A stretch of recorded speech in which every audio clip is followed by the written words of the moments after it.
we're going to go to the Supreme Court. Going to the Supreme Court is to be able to deepen our jurisprudence. I mean, there's some contextual issue. I'd like to hear the Supreme Court sound off on Abuja status, for instance, and also everything around, the electoral laws, more clarity, and this Beavers, conundrum and all of that, this Beavers IRF conundrum. So, and those are many other issues we would like the Supreme Court to serve on, to sound on, so that we can, get more insight and get more clarity, and very laymen like us, should be able to get insight as regards this. But please, we should not do this thing to our country. The court should release the judgment so that people will be able to read through it and file their case. If you remember, this was part of the things too that delayed the filing for the political parties, because INEC would not release content of the materials that it used to do the elections. And we remember when they said they wanted to recalibrate the beavers and all of that. But in this case, it's totally different. I think the court will release it so that they'll be able to make quick applications between the 21-day threshold to be able to file, so we can get clarity on this matter. Nearly 48 hours after the judgment of the Presidential Election Petition Court, the Court of Appeal, Labour Party and PDP lawyers are yet to receive the certified true copies of the judgment.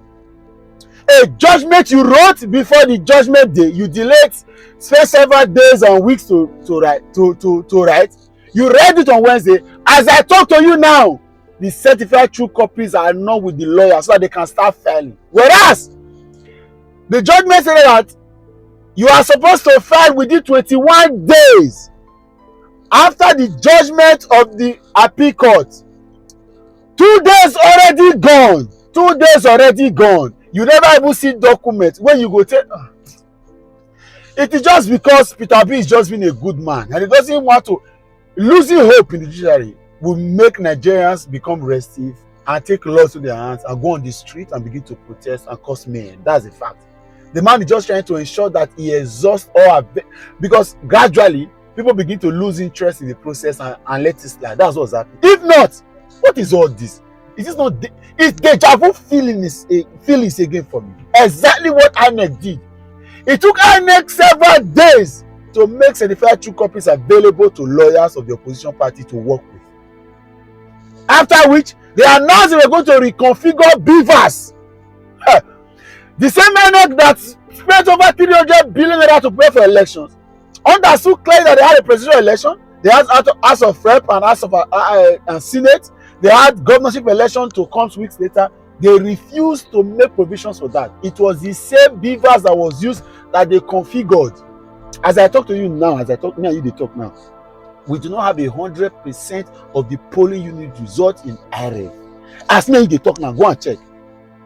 We do not have it. Not all the polling unit results has been transmitted to IRF. Yet, 5 persons sat somewhere and said that you do not have substantial evidence to prove your cases. They are starting again. I feel, not be say they expect miracle from Supreme Court, but it's good that we continue to see all this nonsense, and so that even those of you that support this wicked government and support this evil party will understand that we know what is happening. No wahala. When dirty too full soup, even blind man will see. These things, by the time the problem, the challenge, the wahala, the crisis that you are attracted, by the time it comes, I hope you'll be ready to take it, because this is nonsense. This is nonsense now. 48 hours will go. As of yesterday night, 7:25, the lawyers were still in the court waiting for. Are you rewriting them? We don't write them again.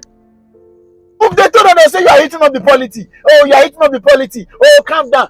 Calm down for what? Is it the first time they are giving judgment in the Court of Appeal? Has this ever happened before? Why did Tinubu turn everything turn upside down? Why? Tinubu, why? What did we do you?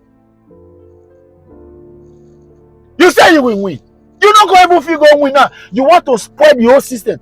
When Tinubu leaves forward, go and write this down. It will take us several years, if not decades, to correct the abnormalities that is causing to our systems.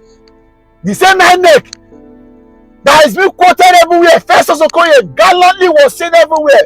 They cannot introduce technology to help the elections and then go back on it. It is a must. It is compulsory. It is mandatory. See court now. See Court of Appeal judges. They say INEC determines their rules.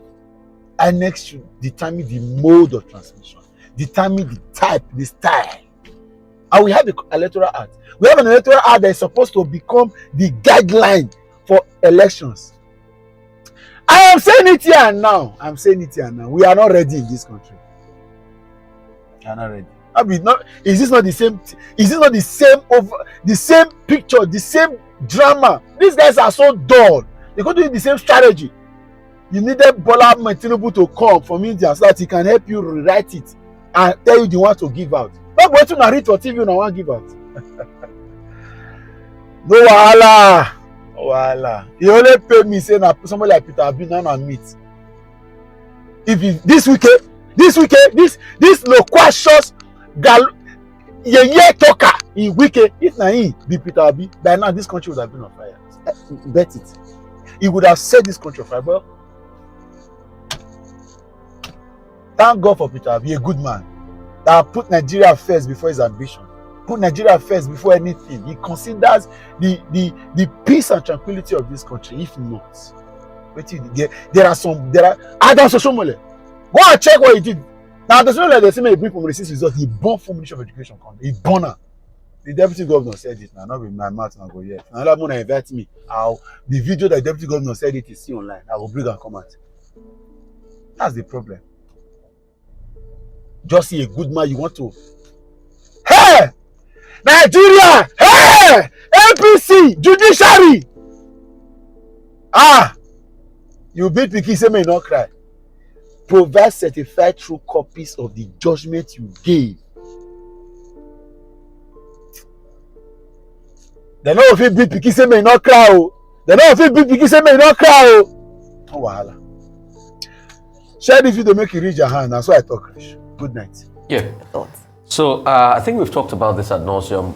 As expected, as we analyzed yesterday, both parties were going to go to the Supreme Court. Going to the Supreme Court is to be able to deepen our jurisprudence. I mean, there's some contentious issue. I'd like to hear the Supreme Court sound off on Abuja status, for instance, and also everything around, the electoral laws, more clarity, and this Beavers, conundrum and all of that, this Beavers IRF conundrum. So, and those are many other issues we would like the Supreme Court to serve on, to sound on, so that we can, get more insight and get more clarity. And very laymen like us, should be able to get insight as regards this. But please, we should not do this thing to our country. The court should release the judgment so that people will be able to read through it and file their case. If you remember, this was part of the things too that delayed the filing for the political parties, because INEC would not release content of the materials that it used to do the elections. And we remember when they said they wanted to recalibrate the Beavers and all of that. But in this case, it's totally different. I think the court will release it so that they'll be able to make quick applications between the 21-day threshold to be able to file, so we can get clarity on this matter. Most of them, I'm sure, they didn't say anything tangible. They just said they rejected the result because they don't have the facts of the matter. So they've not seen that certified true copy of the judgment. I'm sure their lawyers will dive in that and be able to look through all of that process. As regards the president, he will be very excited. I mean, no president wants to go through this ordeal of the uncertainty and all of that. Even when people have questioned, okay, why did he have the boldness to be able to go to India while this case was on? Even when the conference is going to start, it's going to India to start between the 9th and the 10th. But he's been able to claw back by saying, yes, there was something on the sidelines called the B20, and they've been able to get some deals. We announced the 14 trillion deal and all of that. So that's the balancing of that argument. So he was really shocked, very, very, very excited. He was so excited he couldn't sleep. Good for him. And other candidates have said, oh, they reject this result. Let's see how all of this pans out in the Supreme Court. But what is certain is that apart from the Supreme Court, concerning this process, there are a lot more things that Nigerians will need to take back to the National Assembly. Because if the court, in the appeal court, is ruling that, okay, the use of IRF and other things are not made mandatory, INEC can do these things at their discretion, despite the fact that there are copious evidence. And there's a video circulating currently that shows Mr. Festus Okoye talking about the fact that Beavers is mandatory in consonance with the electoral laws. And also the process of transmitting results in consonance with the electoral laws. So if all of this has been said, then if the court says otherwise, and the Supreme Court also affirms the appeal court, then probably to be able to deepen our electoral process, there's a need to go back to the National Assembly and say, okay, let us hedge these laws and properly codify them. Because the reason why we brought technology to our electoral process in the first place is to be able to avoid the charade of elections we used to have over the years. And that's why a lot of people participated, especially the young people. And that's why INEC is being called to question now, as regards what he said and what we are seeing. I yield the floor. Former Governor Wike, now Minister of the FCT, has said, oh, Mr. Peter Obi is complaining about the judiciary. But when the same judiciary ruled in his favor to become governor of Anambra State, he didn't complain then.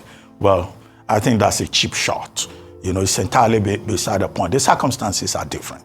It's perfectly within the rights of Mr. Peter Obi and Waziri Adamawa Abubakar to say they're going to the Supreme Court.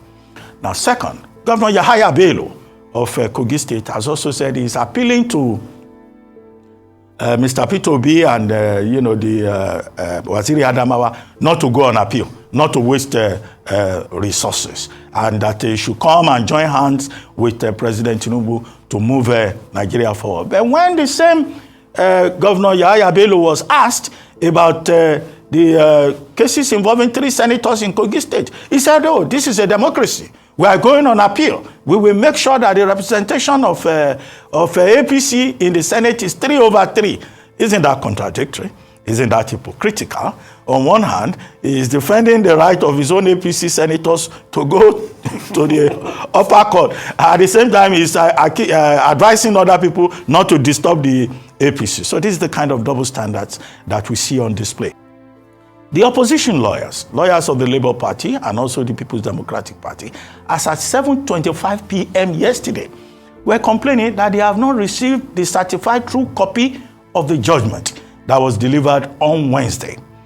And that given the fact that they have 21 days to file their appeal, they do not want a situation whereby delay in receiving the CTC will limit, the scope within which they can file their petition. So whatever can be done to make sure that that CTC is released, because in any case, they can't file their appeal at the Supreme Court on the basis of newspaper reports or newspaper commentary. They will have to have concrete, material.